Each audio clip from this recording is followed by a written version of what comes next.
I'm so excited to be here at this fabulously decorated facility. So, do I need this? Oh, okay, fine. All right. So, I'm going to tell you a little bit about how I got started in City and County of San Francisco. So when I started at the city, it was a brand new role, and everyone was like, do we really need another chief? You know, we had plenty of chiefs already. And so I went on a listening tour, and while there were some people who were excited about me being on board, a lot of people were a little skeptical and sort of looking at me like I was a strange bird. And one person in particular, I met with him, and he basically yelled at me for an hour. And I sort of sat there patiently being yelled at. And several months after that, I ran into him in the street. He walked up to me and he hugged me.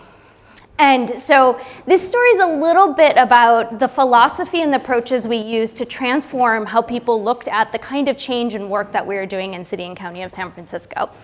So in the introduction, she mentioned open data. So San Francisco had been doing open data since 2009. We narrowly focus on the concept of open data. We will continue to get a lot of eye rolling and no interest in what we're doing. So instead what we said is that we said open data can solve our internal data challenges. Instead of focusing on what magical things those wonderful tech entrepreneurs will do with our open data and crossing our fingers and hoping something magical happens, let's instead focus on our internal data challenges, of which there are many. And we've actually quantified those challenges quite extensively. And this sort of brings me to an underlying philosophy of data SF, which is that if we start with people's problems, then we can move to opportunities. So I have a design background, and so design thinking, it's all about cultivating a sense of empathy with your users. So if we think of departments in the City and County of San Francisco as users, how do we craft empathy and sympathy for their challenges?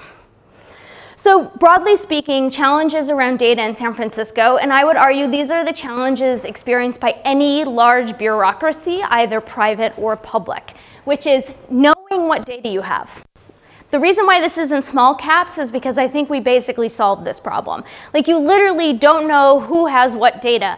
San Francisco runs everything from A to Z, or an airport to a zoo. And the departments don't talk to each other, and we have over 1,000 data systems, and just getting our hands on that took forever. So I imagine Paris is quite similar. But then once you know, how do you access that data? Do you email it to each other? Probably, but that doesn't work over the long term. And then once you have the data, how do you put it to good use? How do you have the right ability to leverage it? So what we did was we set our strategic plan over 5 years around systematically dismantling these barriers to data use. So to do that, we focused on making timely data easily available, establishing efficient and effective data governance, and increased use of data in decision making, or what I like to refer to as we have to build the data roads, we have to create the rules of the road, but then ultimately we have to get to the destination, which is driving good use of data inside this old system, which is the City and County of San Francisco. And it is hot up here. Is anyone else hot? Is there anything we can do about that? Okay, great. All right, so let's start with the roads. So this is how data acquisition in City and County of San Francisco goes. So if you know who to contact for the information, you email them naturally, and you're like, hey, could you get this data to me? And they're sort of like, they're busy, and they're like, maybe, because their job isn't to provide you data, their job is to provide services or answer questions or whatever it is that they're doing for City and County of San Francisco. But you're really ambitious, and you keep pushing to get that data from them, and then you keep reminding them, and then finally they give you the data. And so you're so excited, you've got your data, you're going to do your analysis, everything's great, and then you of course end up having questions about the data because maybe no one's ever even looked at that data outside of its system and its existing business process.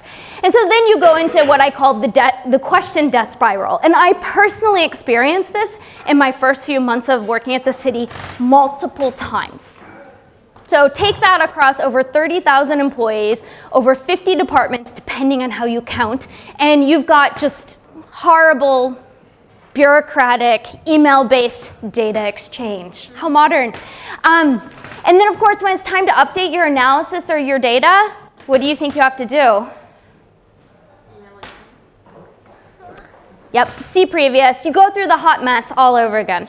Always fun. So what we said is, we said, you know what, instead of open data being about those magical, tech entrepreneurs making cool apps and doing cool things and making new business models, we said open data is actually for us. It's for the employees of City and County of San Francisco. And people really like that. They're like, oh, you're not just doing open data because I don't know if you guys are familiar about this, but in San Francisco, there's a bit of a hostility towards technology, ironically. And so the idea that technology is going to save us does not sit well with a lot of public service employees. So flipping around the value proposition of open data to be about helping the City and County of San Francisco and its employees work better was really, really compelling, and people really like that. So this goes to sort of a theme that I always say. If you want change, tap into the message that most appeals to each audience. And our team built, I won't spend too much time on this, we built a whole suite of service around actively managing essentially data pipelines. So data pulling from all those complicated hundreds of systems and pushing it out to our open data portal. And we've been able to instrument it using all lightweight data pipeline and our data architectural principles that are very new to how the city does things. And we would build demonstration apps. So this is our SF Building Explorer. So it takes in 12 open data sets, and it says, oh, if you click on this building, you can find every single inspection, every single violation or complaint that has happened. And this had never happened before. And this really demonstrated the power of open data, because all of these data sets used to exist on different departments' websites, often in PDF format, where you just couldn't look at a single building at a glance. And so our own data services reflected our own bureaucracy historically. But we still had a big data silo challenge at the end. We were not able to fully solve that challenge when we were there. And so if any one of you are working in the public space, I have lots of thoughts on about how we could have or approached that next, but it's still a big existing issue.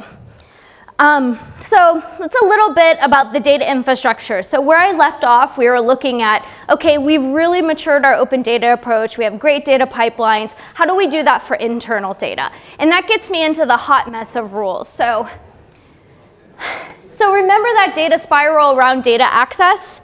Now imagine you're trying to negotiate data that has privacy implications. So you go through the exact same process, but instead of them handing it to you, you have to sign this, and then you have to talk to that lawyer, and then that other person's lawyer, and talk to a bunch of lawyers. And that's basically what you have to do in order to negotiate a data sharing agreement. And we'll talk a little bit about why that is. And so sometimes, 18 months later, we had one data sharing agreement that took 10 years to negotiate. And then, of course, when you need to renew, you had to repeat the whole thing again. So this is the challenge of government entities sharing confidential data between government departments was incredibly huge in San Francisco. And I would love to hear how it is here. And so how to break from this DUA death spiral. So one, we had a bunch of point-to-point sharing agreements. Our goal was to move to a handful of citywide data sharing agreements. We also had conflicting department policies, so the goal was to move to a single set of department policies. None of this is rocket science. And why do we want to align? Well, I just talked how one of our data sharing agreements took almost 10 years, so we need to decrease the time and effort in order to do this.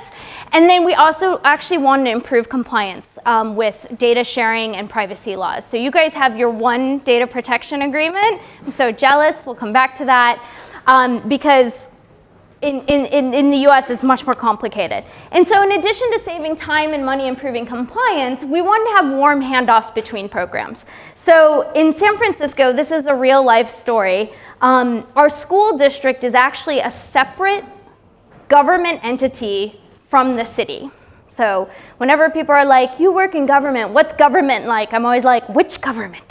because there's so many of them. So in San Francisco, we had both our city government as well as our school district. And so one time, a young child, he was about 11 years old, he got into a fight at school. And after the fight, the school district called his mom to come and pick him up. And his mom was not able to pick him up, so guess what happened to our young friend? The cops came and picked him up and locked him up for the rest of the day until his mom could pick him up. So that's not what we would call warm handoff. And we know that being incarcerated has really detrimental effects for children. So what was really going on is our social service agency, which works for City and County of San Francisco, was dealing with the child's family because there was a lot of violence in the home. And they had been working with them through our social services. But the school district did not know about that because of data sharing rules. So we're providing crappy services because our privacy laws don't allow us to exchange data. Let's think about that for a moment. So we cared about this in terms of creating warm handoffs, and also related to developing shared plans for our most vulnerable clients, and then better planning and evaluation. So going back to the difference between the US. So at the US, our privacy laws, we have them what's called a sectoral-based privacy framework. So we have so many laws. So HIPAA up there, that's related to health information. FERPA is related to educational information. HMIS is housing. It goes on and on and on. So you have your one Data Protection Act, right? So jealous. I have testified to Congress about doing an omnibus privacy law in the US. So as entrepreneurs, if you think it's complicated to navigate that, try navigating this. Then it gets more complicated because in California, which is where San Francisco is, we have all the versions of the federal laws with just a little bit of differences, so you can't just harmonize them easily. And then in California, in San Francisco, I always joke that we are what I like to call legislatively active, and so we have all of our own versions of so many of those laws. So our poor, hapless public agencies that are trying to provide better services literally are blinded every which way they turn. And it's always affecting our most vulnerable residents, the ones who most need. And this is actually super old data, but what we're able to find through our training program, which we run on a sliver of a person, it's pretty cheap. This is old data. This is close to $2 million. I have no idea what that is in euros. But we actually, with updated numbers, we expect that we're saving $6 million a year and essentially saved employee time because their skills are better, what they're able to do with the technology is more efficient. So it's huge ROI, return on investment, for a pretty cheap, easy to run training program, and it's actually been replicated all over the world. So and we have live data on this actually, so you can go to our website and check it out. One time someone in Japan contacted me and they're like, Joy, we've used all your materials from Data Academy. We put all of our trainings up there and things like that. And he asked us if he could use the name, and I was like, absolutely, it's not copyrighted. So lots of Data Academies blossoming all over the world. So that can help us with overall things, but how do we fix endless painful reporting and moving our departments to automated reporting? So this is, hey Sisyphus, when you've got a minute, I'd like to discuss this progress report with you. So many of our analysts, we have a lot of analysts in City and County of San Francisco, they're constantly running these reports, as I mentioned, for the board, for the mayor, for their boss, and we had to break them out of that cycle. And so we were offered a series of dashboarding and benchmarking surveys that allowed people to start to automate and break out of this cycle, which then started to free them up for the stuff that people really, really cared about, which was data science. So, active performance management. How many people have experienced a bad measure? Like a bad metric, where you're like, no one? So basically, a lot of times in San Francisco, people are measuring the wrong things, like number of people served. it's okay to measure that, but how well are we serving them? That's a better way of measuring and a more important thing to measure. So we work to change into much better performance management. So this is from our Transstat program, where they were actively measuring how the buses were moving and how well they were bunching or not bunching, which is really important in terms of the transit system. So focusing on the right metrics. I'm not going to talk about that really quick. Our last benchmark, I'm going to jump to data science, is data science and algorithmic decision aids. So about over a year ago, now a year and a half ago, we launched a new service called Data Science SF. So in case you haven't heard, data science is a big thing, but we didn't start with data science. We had these sort of more fundamental problems that we had to challenge and deal with in City and County of San Francisco. So when we did finally roll out data science as a service, we were ready to hit the ground running. So what is data science? So how many people are data scientists? Couple. Okay. How many people, so there's so many definitions of data science. This is the one we used. We said it was about using, yes, advanced statistical tools, but using that as to convert into a service change. It's so easy to run analysis. I can't tell you how many data scientists are in training are like, Joy, we did this cool analysis on an open data set. And I'm like, great.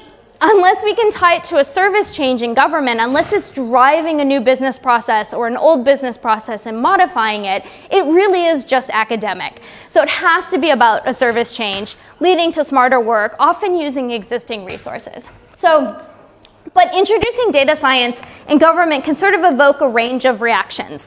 Everything from, get out of your business, we're already doing this, why are you getting into the data science world, you're a resource hog. So we definitely experienced that kind of skepticism of data science to, you know, whatever, you're just being trendy, you know, data science, how is that any different from anything we've been doing before in statistics? And there's some fairness to that point. To people who are overly optimistic and think that data science in government will solve everything. And I'm like, no, it won't, sorry. But overall, the single and biggest problem, and this is something me and my colleagues across the country experienced, was what we called the Truffle Pig Problem, which, oh, it's perfect that we're in France, actually. So you guys are probably especially familiar with a truffle pig, yeah? So what's amazing about them is they can sniff out truffles even if they're buried, 6 feet in the ground, right? So our question was, how can we identify good data science projects? Because we can't be across all 50 departments, 30,000 employees sniffing out good data science problems. We had to essentially train them to do their own data science sniffing.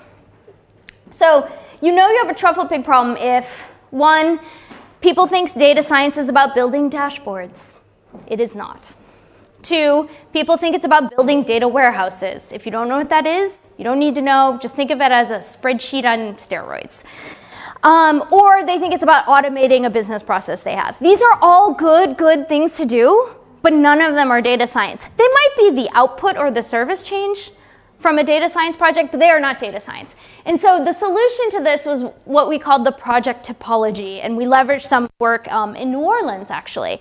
And so what we did was we said, instead of talking about statistics and using ML and AI and all that and supervised, unsupervised learning, we said, these are in your own language, like find the needle in the haystack, prioritize your backlog, flag stuff early, people, events, machines, A/B test something, optimize your resources, or some combination. So how does the topology work?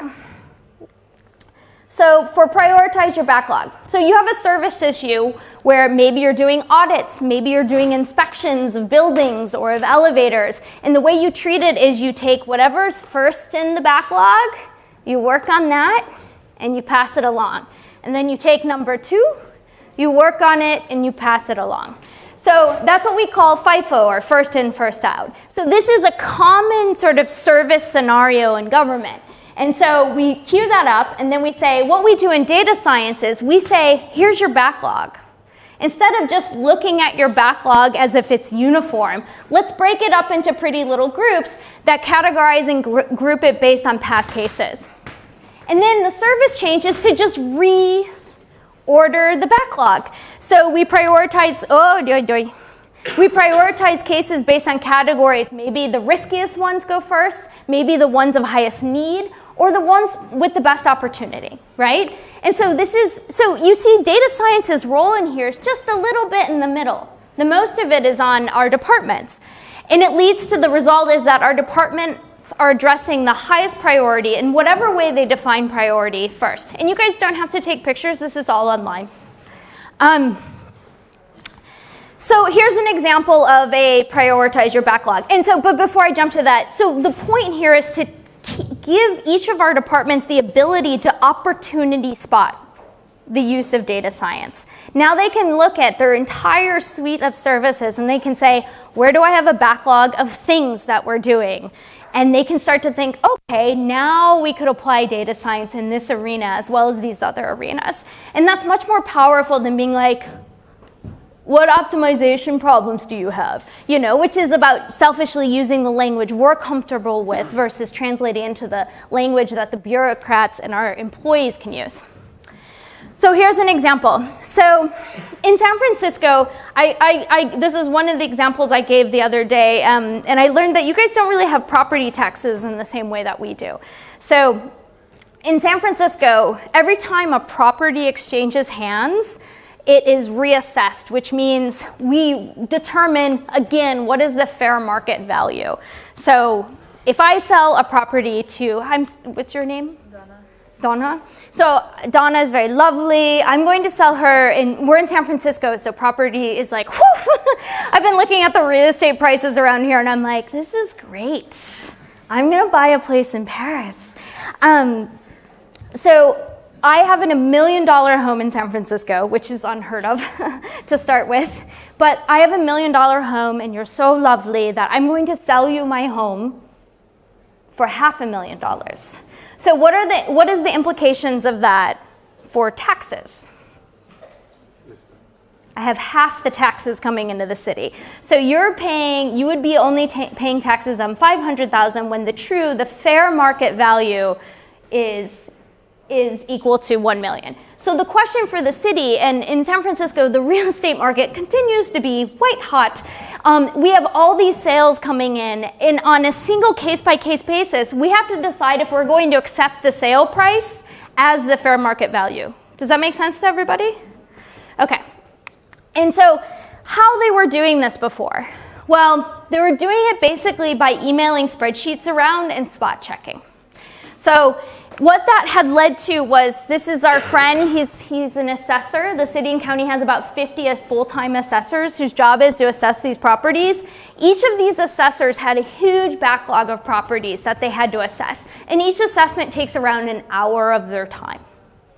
But more importantly, they don't know which ones to focus on. So they have this huge backlog, and actually the city's backlog of property assessments, which directly affects our revenue collection, had been a backlog for literally decades. It affected our credit ratings, which had another revenue impact on the city. So what we did was, this looks complicated and there's a tree in the way, which I love. But what our models did was they said, okay, we know a lot about this property. We're going to predict the price of it. And that predicted price is right there. And so we're going to compare that predicted price with the sale price.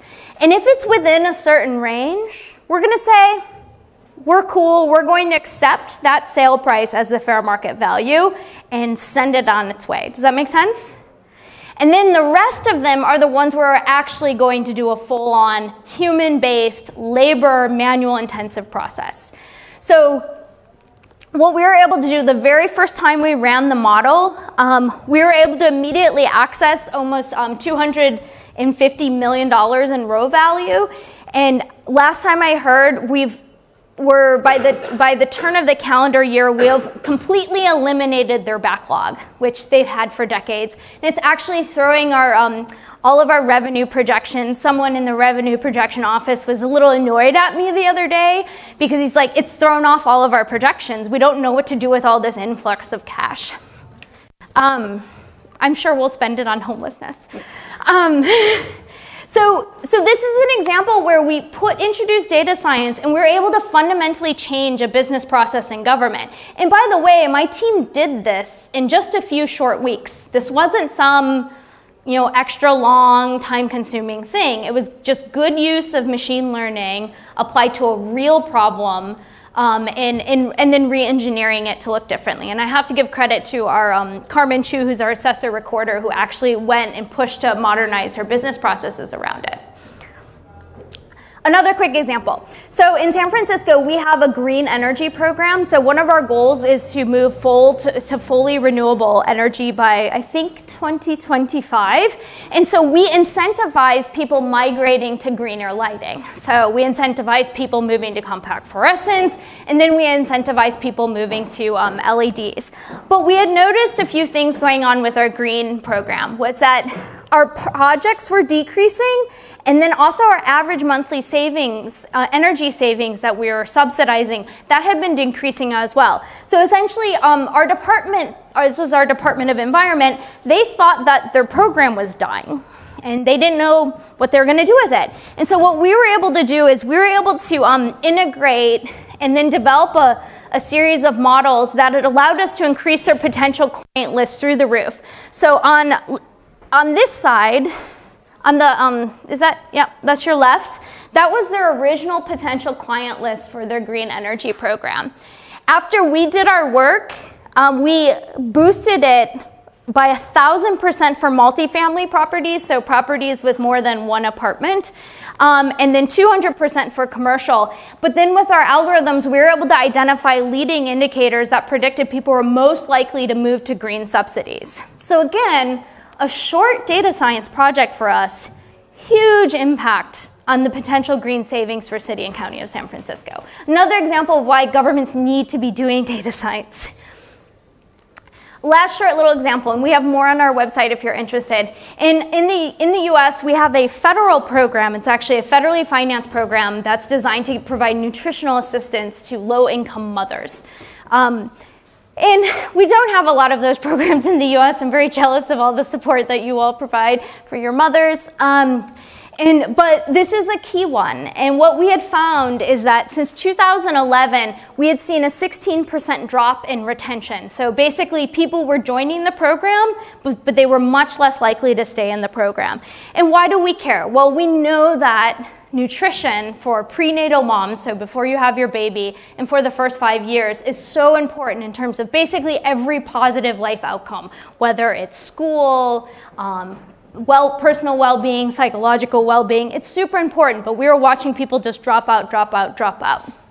And what we were able to do, again, using data science, is we found like a few surprising things. One, we found out that if they were English speakers, native English speakers, they were much more likely to drop out of the program.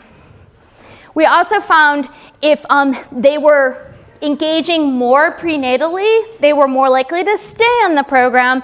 And lastly, we found out if they were breastfeeding, they were more likely to stay in the program. And so what our department, this was our Department of Public Health now in this case, was able to do is they were able to say for each one of their clients, they were able to predict with 83% accuracy whether or not they were going to fall out of the program. And so they used this to do targeted interventions to keep people in the program.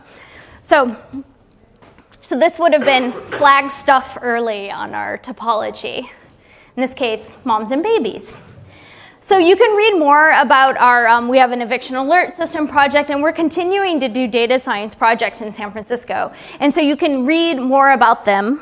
But the whole point of what we're trying to do with Data Science SF, and keep in mind, my team, we were tiny, like very, very small team, was we were trying to demonstrate the power of data science and eventually embed in our culture and fabric. And so our focus was on developing a pipeline of demonstration projects, delivering, and then celebrating on them. So we would do a demo day where we would get our department friends who worked with us to like get up there and talk about their amazing work and actually present on it, because them celebrating their work with us was part of the culture change that we were looking to enable.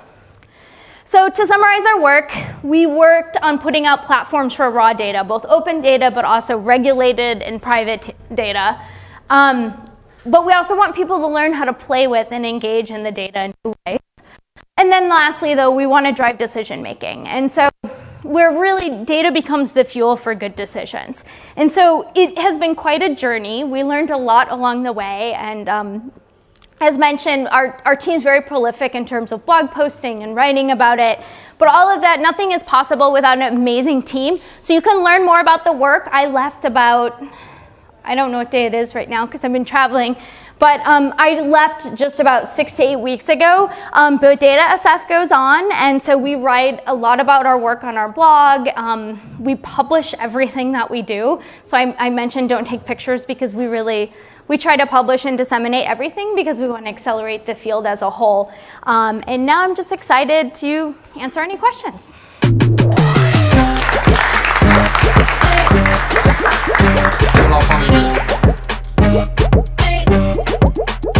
You're not funny.